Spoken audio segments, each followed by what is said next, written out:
നമസ്കാരം. ന്യൂസ് 5 ആരംഭിക്കുന്നു. ആദ്യം നോക്കാം തലക്കെട്ടുകൾ. തിരുവല്ല നഗരത്തിൽ യുവതിക്ക് നേരെ മദ്യപന്റെ ആക്രമണം. യുവതിയെ സ്കൂട്ടറിൽ നിന്ന് വലിച്ച് താഴെയിട്ടു. തിരുവല്ല സ്വദേശി ജിജോ കസ്റ്റഡിയിൽ.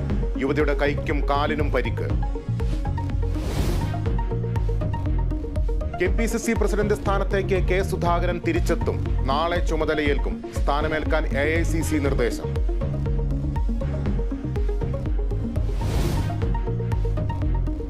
രാജ്യത്ത് മൂന്നാം ഘട്ട വോട്ടെടുപ്പ് പുരോഗമിക്കുന്നു. ഭേദപ്പെട്ട പോളിംഗ്. ഗുജറാത്തിൽ വോട്ട് രേഖപ്പെടുത്തി പ്രധാനമന്ത്രി നരേന്ദ്രമോദിയും അമിത്ഷായും. ഭരണഘടനയെ സംരക്ഷിക്കാനുള്ള തെരഞ്ഞെടുപ്പെന്ന് പ്രിയങ്ക ഗാന്ധി.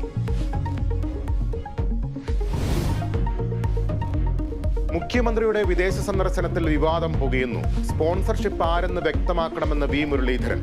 മുഖ്യമന്ത്രിയെയും കുടുംബത്തെയും പ്രതിപക്ഷം വേട്ടയാടുന്നുവെന്ന് EP ജയരാജൻ.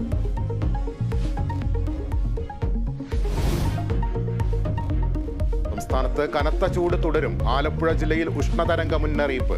4 ജില്ലകളിൽ നാളെ മുതൽ വേനൽ മഴ ശക്തമാകുമെന്ന് കാലാവസ്ഥാ വകുപ്പ്. മലപ്പുറം, ഇടുക്കി ജില്ലകളിൽ നാളെ യെല്ലോ അലർട്ട്. കോഴിക്കോട് ICU പീഡനക്കേസിൽ പുനരന്വേഷണം. ഡോക്ടർ KV പ്രീതിക്കെതിരെ അന്വേഷണത്തിന് ഉത്തരവിട്ട് ഉത്തരമേഖല IG. ACP TP ജേക്കബിന് അന്വേഷണ ചുമതല. ഒരാഴ്ചയ്ക്കകം റിപ്പോർട്ട് സമർപ്പിക്കാനും നിർദ്ദേശം.